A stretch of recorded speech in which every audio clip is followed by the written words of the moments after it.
Okay, everybody, this is Gavin Mehl. We're going to do our recap on the COPA versus Wright Satoshi identity trial. This is going to be day 10, round 9, and we're going to do it here with Scott and Dolores recapping directly from the courtroom on the ground. We had 3 witnesses today, and we're going to go ahead and recap on that and then give an evaluation at the end and some of the inside scoop on all the stuff that's happening inside the courtroom. So Scott and Dolores, over to you. Welcome back. How you doing? Yeah, we're good. Better than last time when we had to abruptly stop the interview. Sorry about that. Hey, well, it's just good to have you back. I appreciate you taking the time, and it's really insightful to watch everybody follow you on Twitter at 369BSV and get your daily recaps, because this is going to be going on for a little while, a little while longer. And so I appreciate your hard work, and Dolores, your persistence at being in there and just giving us the boots on the ground stuff. So I want to just go over to you and give us a recap on what happened today in the courtroom, Scott. So today it was 3 witnesses. Two of them were via a live link to the court, so a video link to the court, and then the last witness was an in-person statement. The first one was Dr. Wright's sister, Danielle D'Morgan. And it was they sort of discussed a little bit about her blog that she wrote saying, is he Satoshi or is he my brother? A lot of the questions they were asking were trying to sort of, I think, make a little bit of a mockery of Craig, but it just endeared, it sort of turned Satoshi into a real person rather than a pseudonymous figure. They talked about him dressing up as a ninja and creating superhero Japanese names, and his constant talking about how he was going to change the world to his sister, and one day I'm going to change the world for the better. And I just really sort of personalized the whole story to me, so I found that really good. Then the second witness was a gentleman called Mark Archibald. I believe Craig worked with him in Lassiter's casino. He had a lot of issues with his online security. I think they had, what was the company, Deloitte? Deloitte had come in a few times. Sorry, I'm just getting getting battery pack. Deloitte had come in and had failed to actually solve the issue of government audits. So Craig was actually recommended to them quite highly, and I believe he sort of come in, worked his magic, and fixed the issue. So they become very close. Sorry, I'm just plugging you in. I've done this before. But yeah, they become very close. Mark went to Craig's house to see his servers. And they spoke a lot about how digital finance, they spoke a lot about different parts of Bitcoin. But what COPA tried to do is they tried to make it out as if the reason he was talking upon these subjects with Craig is because it was within Mr. Archibald's personal life, rather than Craig talking to him about that because he was Satoshi. And they kept doing this thing of where they was like, oh, so it was a long time, it's a hazy memory, you can't really remember this right, you're coming to this conclusion because you later found out he was Satoshi rather than thought he was Satoshi at the time. And the last lady we spoke to was a lady called Kerry Ann. Oh, what was her second name? I feel awful. A lady called Kerry Ann. She was an Jones. attorney. That's the one. Jones. That's the one. Apologies to her for forgetting her name. But yeah, she worked as an attorney, a patent attorney for the nChain, and obviously for Craig's right. She had the hardest grilling of the day. They tried to sort of get her to be. They tried to sort of show that certain patents had multiple names on there, and tried to allude to the fact of maybe Craig's stealing all of these people's rights, and they're just putting his name on there to sort of for the kudos, so to speak. But she did really well. She said, I can't speak for nChain, I can't speak for these other people. She shut down COPA for trying to misrepresent her words. And she was really good. And we actually spoke to her after the court, after the case, and she gave us some quite insightful information about Craig and about her role and being friends with him and things like that. She actually mentioned quite a nice little thing to me. She said just before she was going into the court, because they'd been pushed back by 2 hours.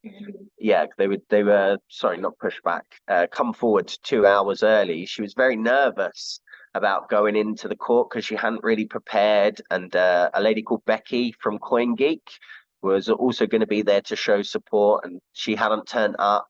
So she was super, super nervous. And the last thing she heard before she walked through the court doors was me saying on a BSV space, you know, guys, I think today's gone really well. My butterflies in my stomach have completely gone. And that was like the last word she heard before she went in. And so she said she had this invigoration of energy and she lost all her nerves. So she was really cool with that. But she actually said, she mentioned afterwards about sort of the process that she'd go through with Craig, of where he would stand in front of a whiteboard and explain all of these super technical ideas for her. And there would be multiple of these patents he'd been explaining, which had other people on the patents, but it was Craig who was explaining them. So it sort of really alleviated any doubt in my mind that, you know, the 1,100 patents and the 4,000 pending patents is a fabrication. It showed me the guy's the real deal. You know, if he's not Satoshi Nakamoto,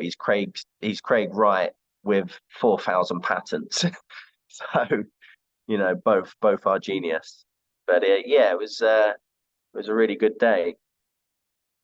So that's great. Thank you, Scott. So it sounds like she clarified the amount of patents, and there were some questions regarding whether she considered a patent issued versus a patent concept the same thing. And so there were some nuances there. You know, that COPA's attorney, Mr. Moss, was arguing there. You know, and so that was kind of a technical nuance. And then it looks like she was also being questioned on, well, so you're nChain's attorney, and she said, wait a second, they're my client, you know, but I don't work for nChain, you know, so she said, I can't speak for them and what they're doing. You know, they're just a client of mine, you know? So, yeah, that was really good nuances. So, yeah, did you want to comment on anything, Dolores? I mean, you're in there in the courtroom too and watching the whole thing. Oh yeah, go ahead. Just one more thing as well. When you said about the difference between the patents, what they were trying to do is they were saying patent families and patents, i.e. if you have the same intellectual property, but it's registered in Britain, Germany, America, they were trying to get her definition of, is that 3 individual patents or is that a single patent family? And I think the reason they were doing that is because of BSV and nChain is international. They're not looking at a single country as their basis. They're looking at the entire world.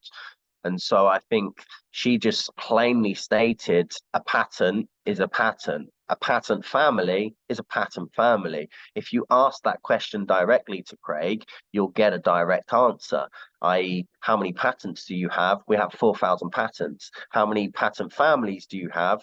He would give you that answer. So I think she was quite it was a really good comeback from her to sort of state the specifics of the question. But yeah, what did you think? Yeah, I thought, I mean, I have granted patents worldwide. And what they were trying to do was to undermine who the inventor was and the number, and she was very clear. And she also, you know, explained that you can have many inventors on a patent and that different people have different contributions. So she also said that she would consider, if you have the same basic concept successfully patented in a number of countries, she would count that as 3 patents. That really wasn't the answer that they wanted. And they were also trying to imply that if there were other people as inventors on the patents, that maybe there wasn't any contribution from Craig. And she said, well, look, she was not working for nChain, but that many people can have contributions. And just because you're not the sole inventor doesn't mean that you're not contributing to the concept. And she did tell us afterwards that she's had many meetings where Craig and a whiteboard would be there explaining the fundamental concepts, and that her job was to translate that then into the invention. But that for me said that obviously he would be the key, man explaining the invention, and then other people can help in drafting the patents or adding detail or, fleshing out the bibliography associated with the patent, like a research paper. But from what our talking with her was, it was obvious that Craig was key behind the invention and the inventive step and explaining the concept to her. And just one more point to add, they actually produced a document on screen which she'd never seen before, and she didn't really know what it was, which had pre-conceptual percentage of work and post-conceptual. So it's sort of, Craig was like 75, 85% on all of the pre-conceptual work pieces, but the post-conceptual work, there was other developers and other names that were the higher percentages. And so what COPA tried to do is they tried to say, oh, well, if I just think of a time machine, am I the person who makes it, or is it the people who build the time machine? But the problem with that is, what is the definition of preconceptual work? Is that Craig's coming in with, reams and reams of paperwork and saying, right, guys, I need this to be coded, and I need this to be done, and I need this to be built, and these people are adding an extra sort of 10% creative influence on the project? Or is it, vice versa? And from the personal testimonies and from what we see of Craig every day, we believe Craig is the main guy. I think the other important point is the man, as a judge there, asked the counsel, why didn't you put these documents to Craig when he was in the witness box? Yeah. I thought that was a very valid question. What did Moss say to that? What did who, sorry, say? COPA's counsel, Moss. What did he say to that question? Well, they didn't really come back too much on the thing. They said they were leading to something. It was like the preparation of sort of showing the difference was leading to the fact that there could be fraudulent claims, or what was the word? Kudos. Yeah, to add to the kudos. They should have. I mean, the man as the judge there was exactly right that Craig had been there just a day or two before. So instead of, showing this document to someone who had never seen it before, that was never working for or as an employee.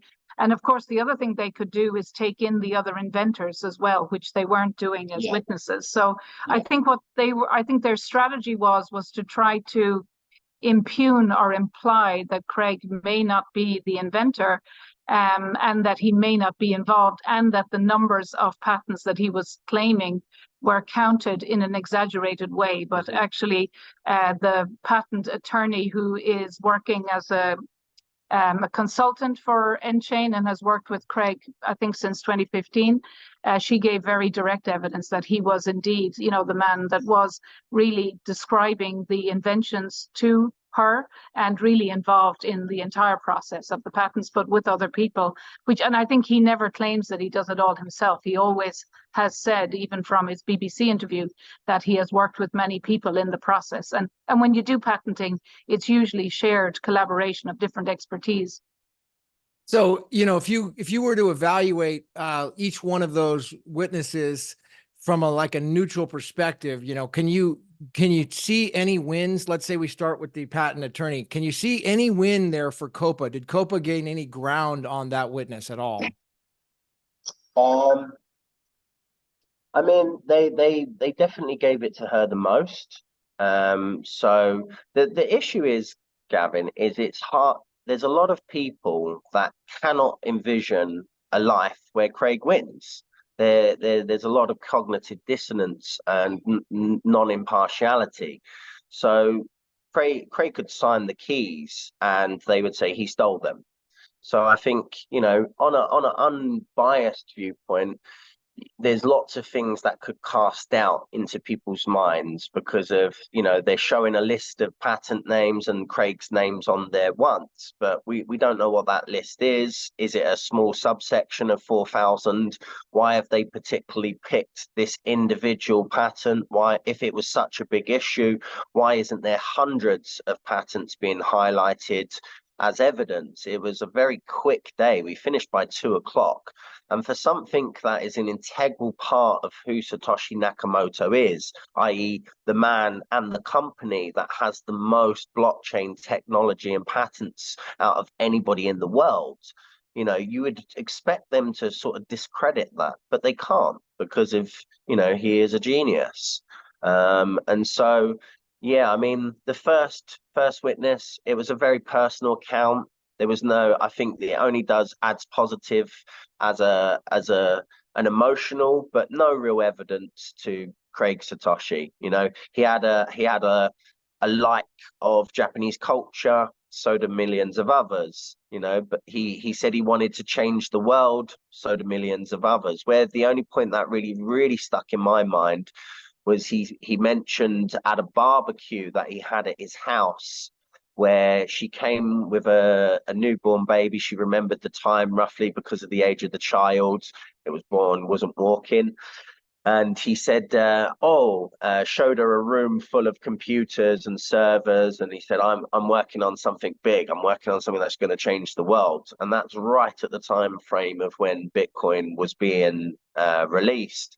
And, you know, some people could say, oh, it's circumstantial, but, you know, it's just so many circumstantial things, you know, that it just, when do you say enough is enough? This guy is Satoshi.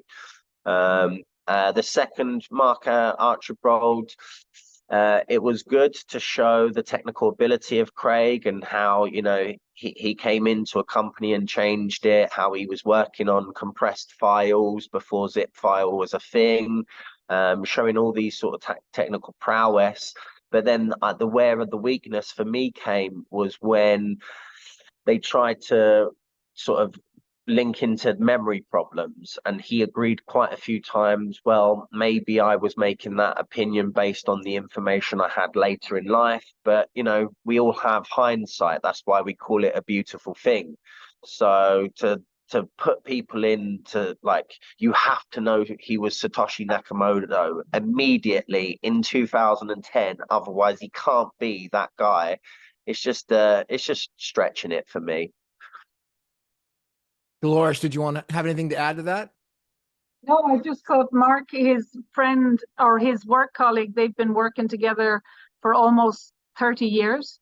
And he had got in his company, Deloitte, and Deloitte as a company had been working with them for a long time and things weren't working.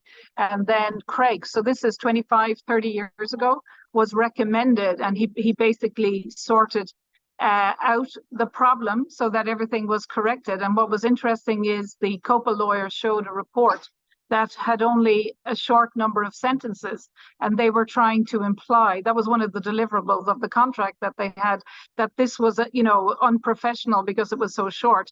And Mark, I think it was from Australia, was saying, no, that is actually, we were very happy with that because that meant that he'd actually fixed everything, and, you know, that everything was actually corrected when they had been paying a huge amount of money to people which hadn't corrected it. And this was over 25 years ago, maybe 30 years ago. And it really showed that his technical prowess and expertise was, you know, better than some of the biggest companies in that area. And then he did walk through where he had discussions on various aspects that would be consistent with someone who was developing blockchain technology. And because he had worked in different jobs, he also said that he remembered having those conversations around the timeline, like the man who gave witness yesterday, around the timeline in the years before they had critical discussions about the requirement, you know, the failings in the current system and the requirement and need for it. And this was really another key expert from Australia, and that they kept in touch over the years. And he also visited his house and he brought him into the room and he described what he was doing, and it would be entirely consistent. And I think another aspect that has gone on throughout the 2 weeks is they are questioning all the time as if Craig claims to be Satoshi. And what everybody basically says is he never brought it up. You know, it's not like that Craig was going around over 20 years saying, I am Satoshi.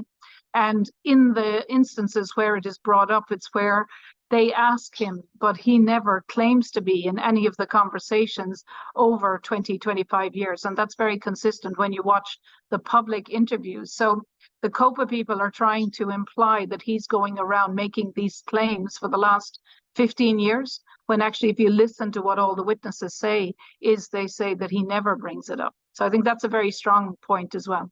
Yeah, and just to add a quick point on the end of that, we had a little story with Kerry Ann. She says she, as a friend or a work colleague, like not a work colleague, a consultant for nChain, she's had a lot of dealings, and she likes to keep personal. She'll go, you know, visit castles, go to cafes, go party, do what all the entertaining stuff with her clients. She treats her clients like friends.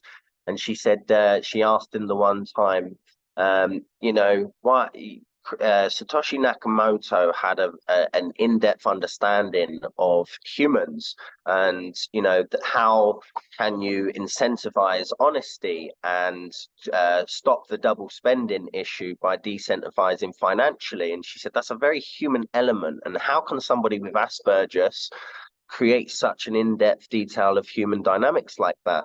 And he, without hesitation, said, I don't view the individual, I view the network of people. Like people, what was that the exact words, or have I butchered that? No, you've done it well. So she said that it was part of a conversation where she was telling him he doesn't have very good interpersonal communication skills. And then she said, well, how can Satoshi do that? And then he said, I see it as a network of people, a network of people. So that, and then she said that immediately clicked into her that actually he was solving the double spend problem by looking at the behavior of groups of people, not as individual people. But she said he said it to her straight away without thinking. And then she actually said she always knew, you know, after that, she hadn't really thought about it, but she has no doubt that he is. And that was the one thing that she mentioned it to him, and it made complete sense. Yeah. Was this off the record? She's telling you this? Oh, outside? This was after, you know, it was completely over, and the administrator, judge or whatever, had said that she was off of her oath, you know. So then we had no problem talking to her, and there was a group of about 5 of us, so it was a general chat. She did want to say this. She was a little bit disappointed that Shoesmiths didn't cross-examine her so that she could provide some of these, you know, crucial details of Craig. So I think we were lucky enough to get that information and then share that with you. Yeah, but it's not confidential or anything. She didn't say it was confidential. She was a general chat. Well, thank you for sharing. It sounds like it never got into the record, and it's, we can at least get it out this way. And so it sounds like a net positive for Craig today, without a doubt. I don't see any ground on either of these character witnesses. The first one being a very strong character witness, a personal witness. The second one being semi-character witness, a business witness as well, and also a witness about his own fundamental skills, and then the third one being the current witness about nChain and the patent. So I just don't see any net positive for COPA on either of the 3 of those. So yeah, I would say today definitely goes to Craig. So can we go, and I wanted to go to a couple more subjects. One is I want to ask you guys about Mr. Jenkins yesterday. And then I want to ask you about some of the things that are going on. One, the watermark conversation that's happened in the past, and also the what about this special? It's like I think counsel called it special investigation, special something. Yeah, I mean, I think I might have contributed to a little bit of this rumor. I sort of. He's mentioned a lot about steganography. He said in the first week, you know, read my book on steganography. You know, I wrote a paper, and I wrote a book. I think it was 6 months prior to the Bitcoin white paper being released. And he spoke a lot about Snow, which I believe is a steg tool to use to find if there is steganography in products. I might be wrong on that because I'm not a tech head, but and so that sort of he kept saying, he said this, it was Lord Grabner who mentioned it first, and then about he has special instructions from Craig that they need to act upon. And this was mentioned twice. Initially, I thought it was to do with the redaction, maybe, of the 350 of Craig 11 documents, which is 350 pages. So I thought maybe it was that. And when he asked for, we need more time for the special instructions. But then what I linked it to was the fact that the only thing that seemed to make shoesmiths, you know, actually wake up was when Craig entered the realms of privileged information. They were very edgy on Craig giving anything away on privileged information. They seemed a little bit annoyed when he did say, and I think it was day 2, that he waived his privilege rights on Ali Safar.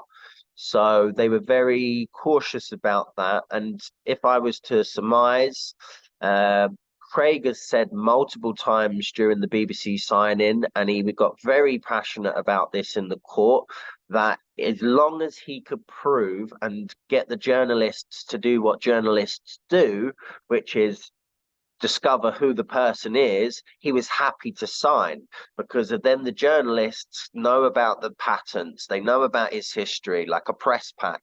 But whether or not this was miscommunication or McGregor causing issues, that never happened. And my feeling, and this is purely my opinion, I can't tell you if this is true or not, I could be wrong and eating my words, but my feeling is this court case is the press pack. It feels like we're getting all these pieces of information that we just didn't know about, like the Gavin Andreessen message, what he actually signed to Gavin. We're hearing from it, like all these intimate details about him being dressed up as a ninja as a child, and a lot of things like this. So it feels like this is the press pack, and possibly the instructions to shoesmiths could be some form of not cryptographic proof, because he plainly said, I do not, he actually sort of did a little cheeky pause when on the last day of day 7, I believe, I'm not too sure, he said, Dr. Wright, do you have any cryptographic proof for the Genesis block?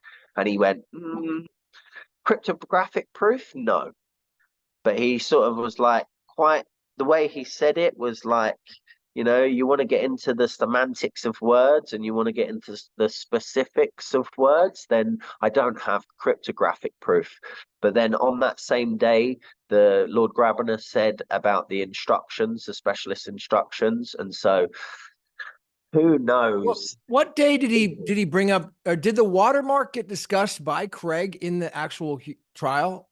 Yeah, so the watermark was discussed during the latex paper when COPA were trying to say, no, this was built in open office, a PDF and things like that. And he was like, no, like the reason you build it in latex is because you can fine tune the document through this, and it provides you additional details of like being able to search the diagrams, being able to text search the diagrams and interact with the document in a layer below the document, so to speak.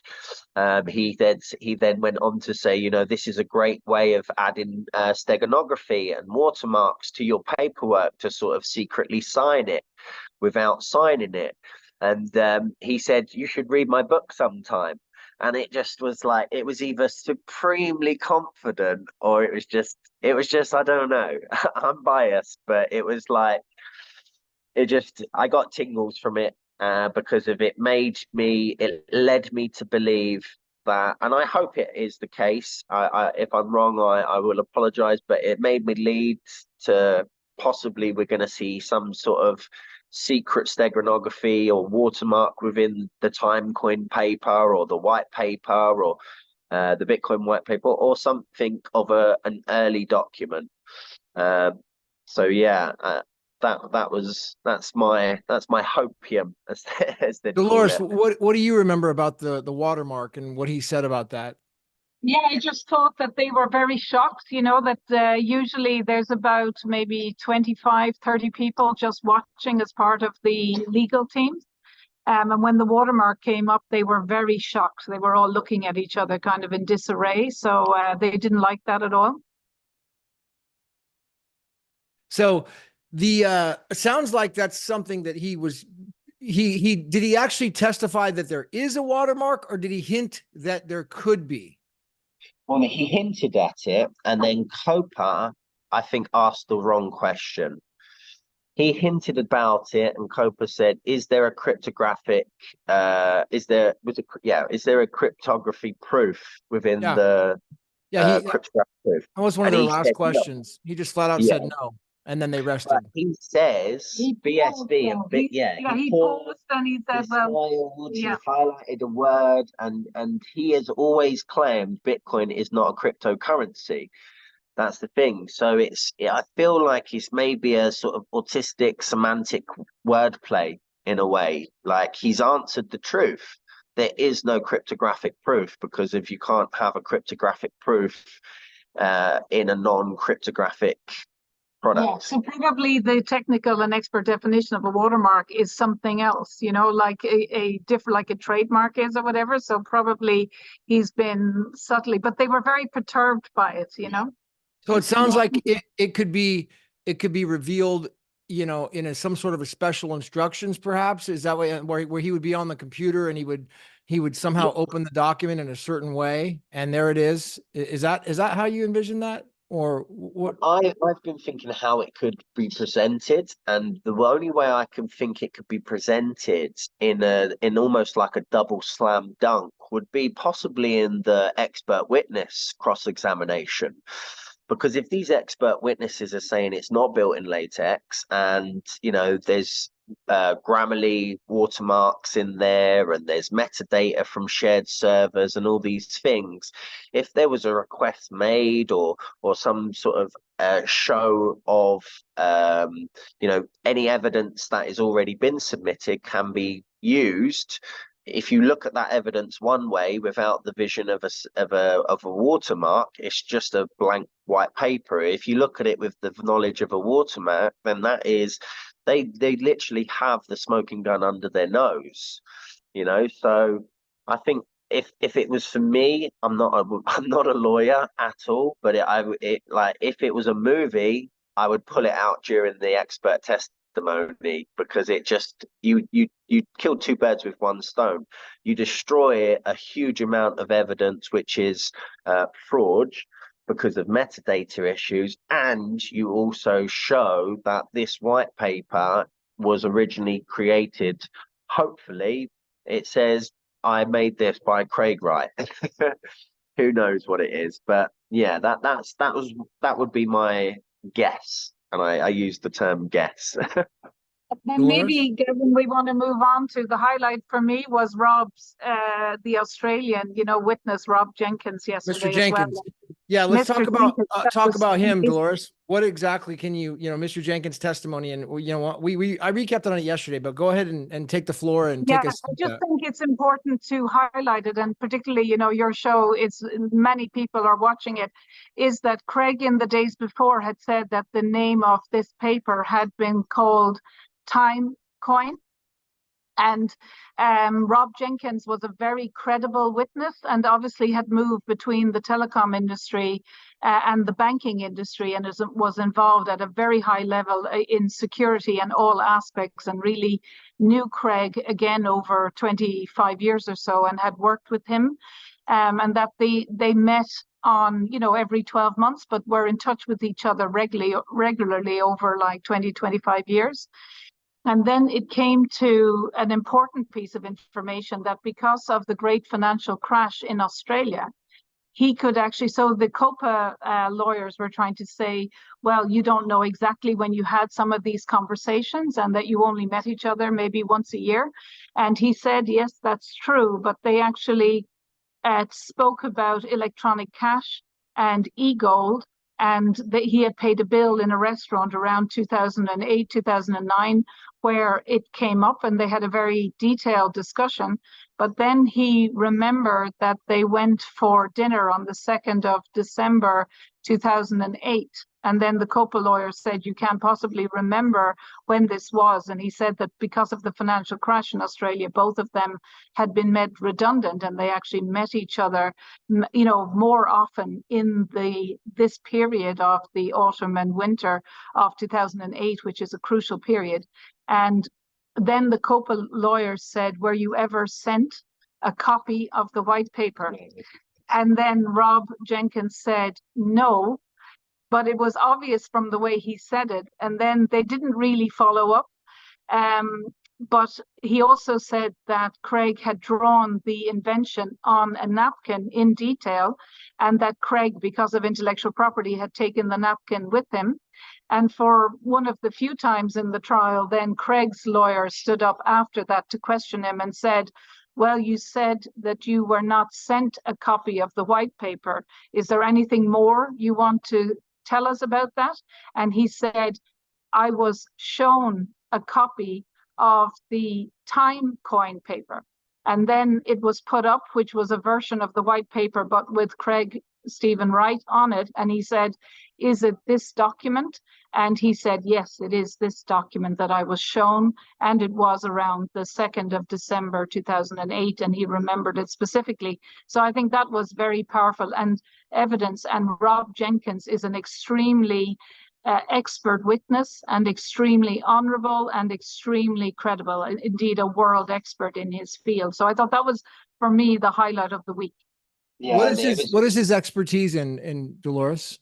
So it's all around. So he worked in the telecoms industry, Vodafone, and then he worked in a bank, and then he moved from a bank working with BT. So his area is in network systems, in data security, and the conversion. This was between the telecoms industry and the mobile industry in this time period. And of course, he had very philosophical and specific conversations, because it was all around the issue of money transfer and what was happening with fiat currency, the financial crash, and the move from laptop systems to mobile phone technology systems. And they also try to imply that all the leading conversations were instigated by him, as if Craig was just nodding away. But if you want to go into that, Scott, yeah? Yeah, they said they tried to do the same thing that they've done with quite a few other witnesses. But the thing that I thought was quite poignant as well on that was how COPA then, extremely shocked by the Timecoin paper, tried to accuse him of being fed information. And yeah, they said, what are you writing down there? You keep looking down. You're clearly reading off a piece of paper. And he was like, no, I have a piece of paper and a pen here, and I've made some notes. And they're like, oh, so what did you write down? Trying to get into the details of what he actually wrote down. And I believe he wrote, my lord, to refer to Justice Mehl. And he wrote something. Questions I am asked. Questions I am asked. And then whilst he was being asked the questions, he was writing down specific points. And one of the things that came up was Timecoin, which he sort of was reminded by when he was speaking about when they were talking about the Bitcoin white paper. So it's sort of like, well, no, I didn't see that, but I saw something that was extremely similar and named slightly different. So that they tried to twist it and say he was being coerced, or not coerced. What's the word? Just manipulative, or coached or whatever. But he actually put his paper up to the camera, and he said no, and then he showed his pen. He said no, I'm just making notes, because I think the other thing he wanted to say was around PayPal. So they were talking about e-gold and the transfer of money, but he was making the point that that was not available in Australia at the time. So they went through and said, well, PayPal and eBay, or whatever the other one was set up a few years before, as if his recollection was incorrect. But he said no, they were not available in Australia. And himself and Craig were basically having a very detailed expert discussion in those years about the requirements for electronic cash and peer-to-peer, essentially, money transfer. So that was why, and both of them were raising the discussions because in their professional jobs and roles between the telecoms industry, the banking industry, the data encryption industry, and the mobile industry, that they were, as world leaders, really trying to solve these problems and had very detailed discussions exactly in this time frame. So I think if I were the COPA lawyers, that is, real witness of someone that has seen the time coin paper, and when they put it up, it's essentially the white paper just with Craig's name instead of Satoshi Nakamoto's name. And he said he specifically remembered being shown it, and those discussions because it was the time period of the GFC, or the Great Financial Crash in Australia. So he was very specific and very credible. And just to finalize there as well, the other point you have to remember, these people, they swear an oath to tell the truth, the whole truth, and nothing but the truth. And if they perjure and they lie, then the potential repercussions of that are detrimental, not just to them, but their families, their children, their businesses. These aren't like, bums on the street. These are levels of professors and doctors and high professional people that have a lot to lose from lying on the stand. So we can also get caught up in the details, but we have to look at the fundamentals of what these people are actually doing by testifying these memories and statements. So you mustn't underlook the fact that if they're lying, they're perjuring. Yeah, no, they were very credible, all of them.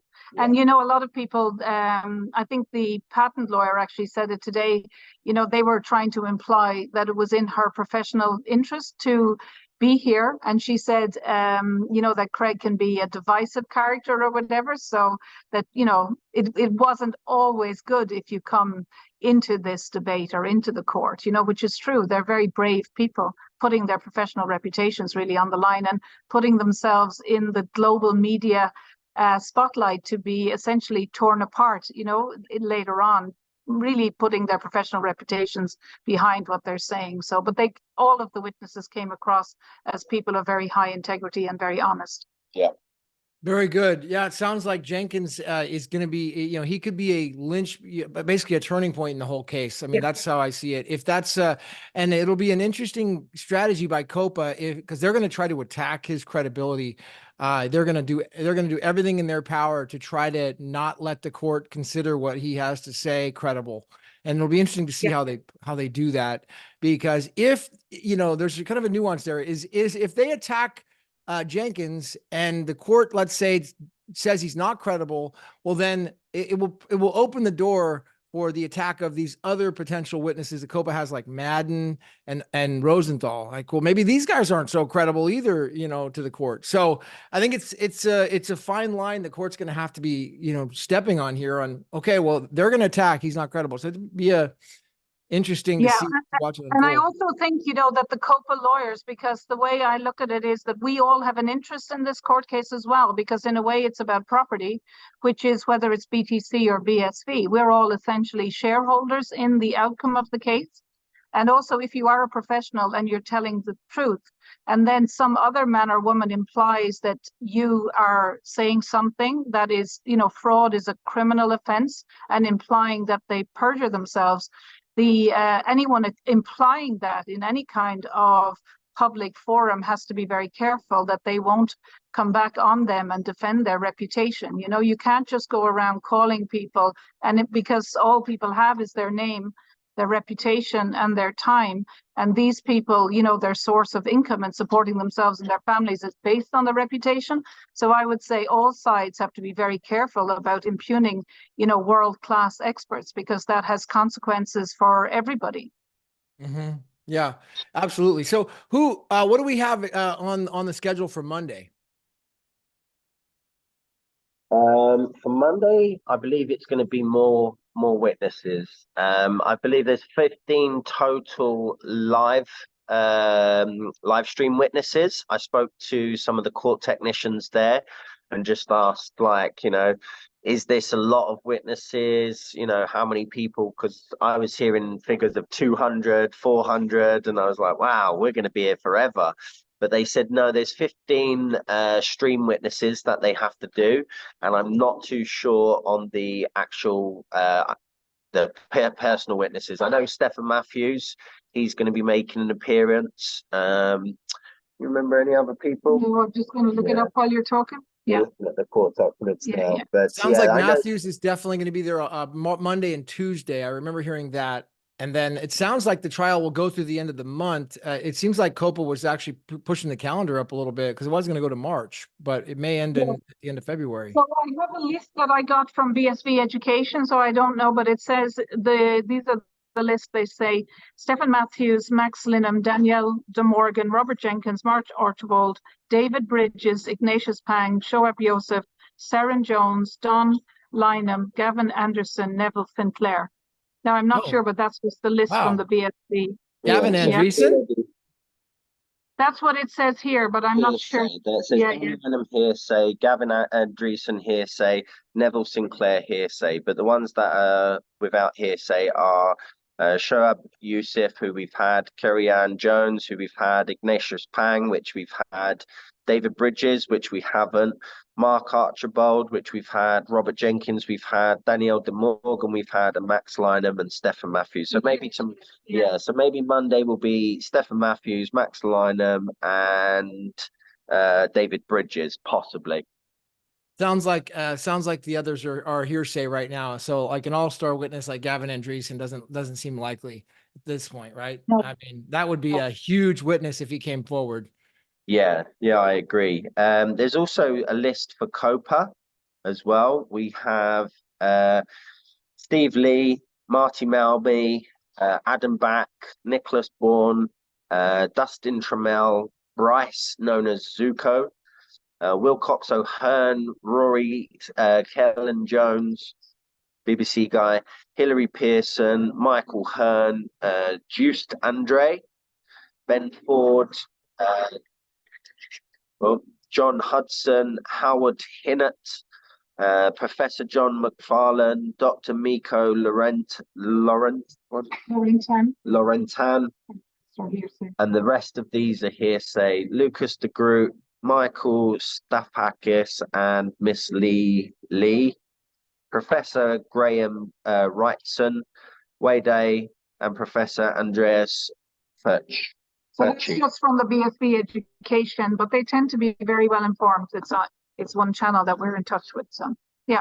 Awesome. That's great. So that's what we can expect to come.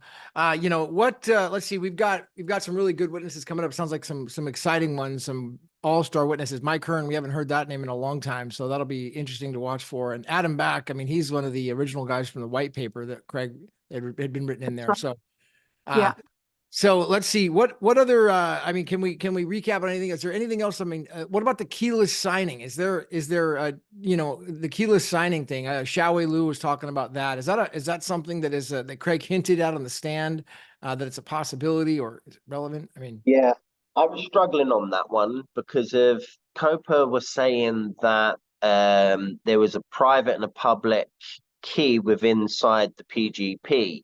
And apparently you can do I believe it was on the creation of the initial key. It was a no signing key, but that was above my pay grade, if I'm being honest. He went into great detail about that. So it was kind of like the COPA lawyers were implying that he could do it, but Craig was saying that was impossible. But what I think is, if I'm right, is that we'll say a month ago, 26.9, that I think Craig was asked to put in 1.1 or 1.2 million in advance of the court case in the event that he lost.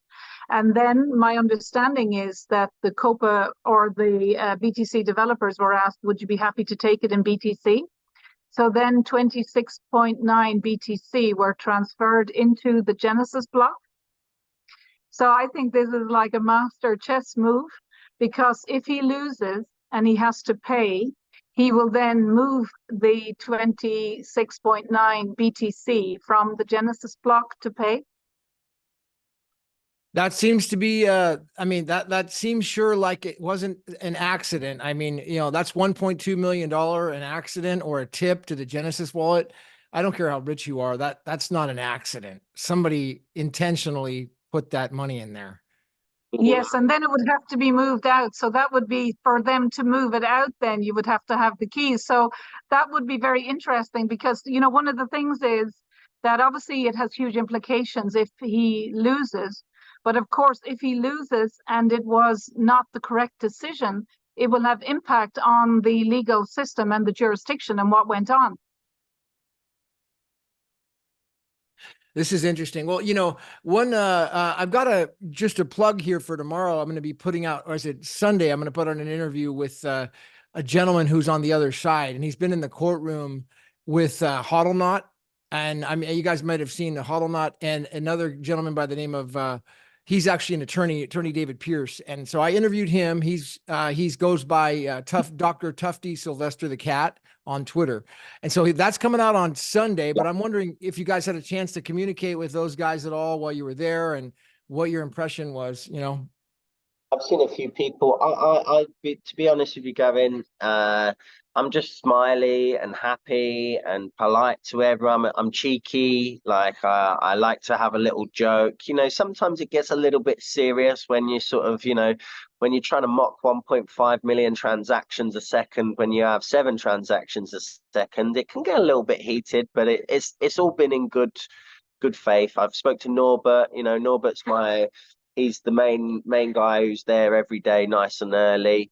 So the people in general, they've been a pleasure to speak to, even if there is difference of opinions. But me personally, I believe the differences in humans is what makes us perfect. You know, that's what, if we can't challenge each other, then what's the point? So there's only really less than 10 of, we'll say, or there's only about now maybe less than 20 people, and we're all friendly to everyone, and we just say, do you want to come for lunch or whatever, and we smile to each other. So, you know, we're just you know, above all that, really, we're all interested, and we're just, if you're sitting beside them, you just talk to them, but we don't really argue about anything. Everyone's very polite and very professional. Yeah. It's this court case. I think they will be talking about it in 100 years' time and 1,000 years' time.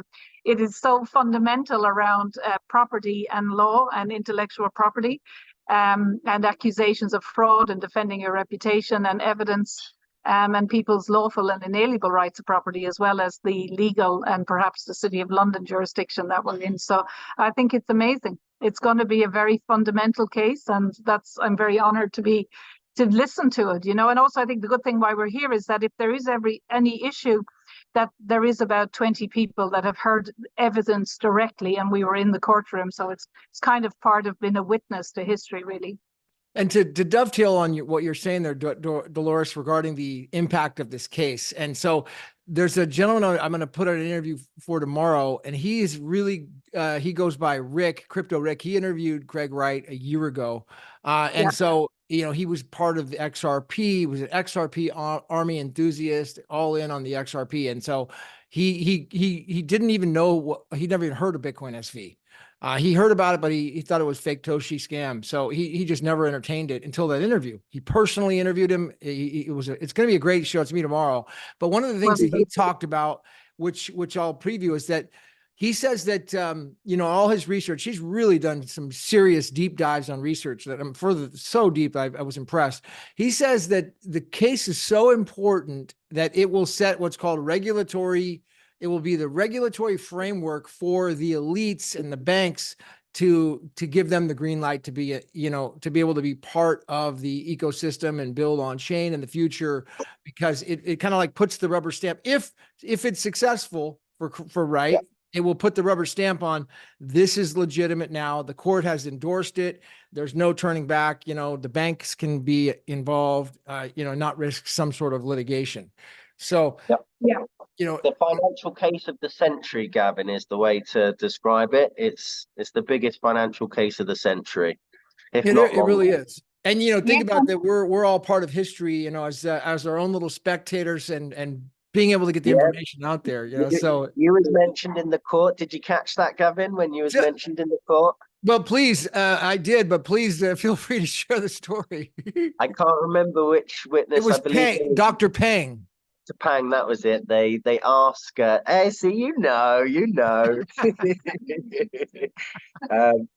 was they asked Dr. Pang if he had followed any of the transcripts or he'd been watching the live stream. He's like, no, I've not been following any of that. But I watched a little bit of Gavin Mehl to catch up on all the details and things. And I was like, yeah, go on, Gavin. Yeah, then the COPA lawyer, even mentioned my name. He says, "Okay, so you've been watching Gavin Mehl on YouTube," and he smiled. I thought that was cool. Love to see it, Gavin. You're famous now, Gavin. Love to see it. Well done as well for getting up at 2 a.m, right? Yeah, 2 a.m. out here in the Bay Area, so it's definitely it's early. So, all right, well, what do we anything else you guys want to wrap? Any last words or things to look forward to before we cut out here? Scott, I mean, anything to look forward to or expectations to come?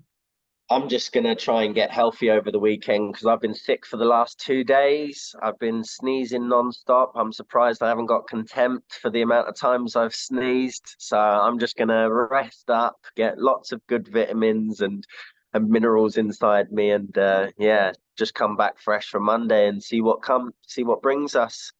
So at 369 BSV on Twitter, people can follow you. And Dolores, what else? Yeah, it's really good. And to say that Craig and his wife weren't in the court yesterday, but they were there today, and I think they're going to be back next week as well, which I think is interesting.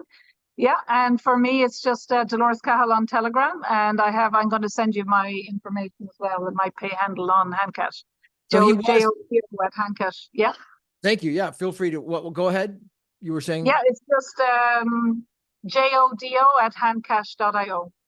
Okay. For Josephine Dolores. So my real name is Josephine Dolores, doing business as Dolores Cahill. And it sounds like Craig was back in the courtroom today. He was in there? He was all day, yeah. And I think he's expected to be there. He just wasn't there yesterday because I suppose he needed a day's rest. And actually, he mentioned in his evidence 2 days ago that he had filed 3 patents in the last 2 weeks while the case was on. Well, we've got so he's a busy man. Yeah. And I was actually looking at his patents on Google Patent, and there is one put up there from the 13th of February 2024. So a whole 3 new patents in the last 2 weeks. So he's an amazing man. Yeah.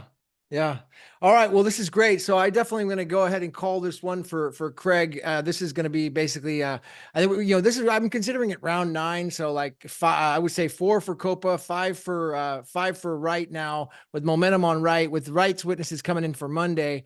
And then COPA is going to have witnesses. So it's going to be a bloodbath in the coming week. I mean, after this gets through the next 2 days, it's going to be kind of a, friendly for Wright. But after that, I think it's going to get real nasty, so we'll see what happens. Got to see how Shoesmiths do. We haven't seen much of Shoesmiths. And the great thing with it is when we have seen them, it's been, what's the term? It's sort of not quantity, it's quality. So when they have come out, they've had quality over quantity. So we'll have to see how they cross-examine. They've been very strategic, actually. Yeah. Very strategic and calm and professional.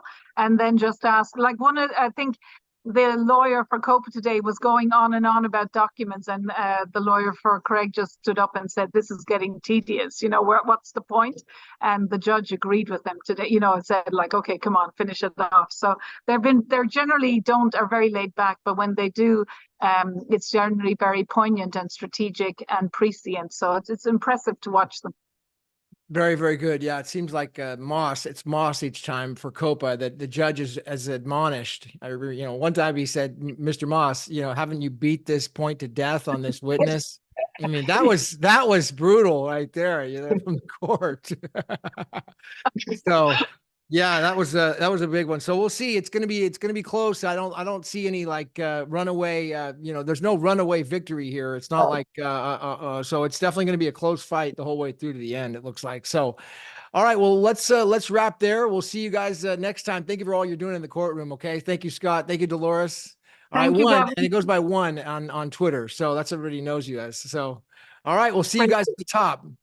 Thank you. Bye-bye, everyone. Bye.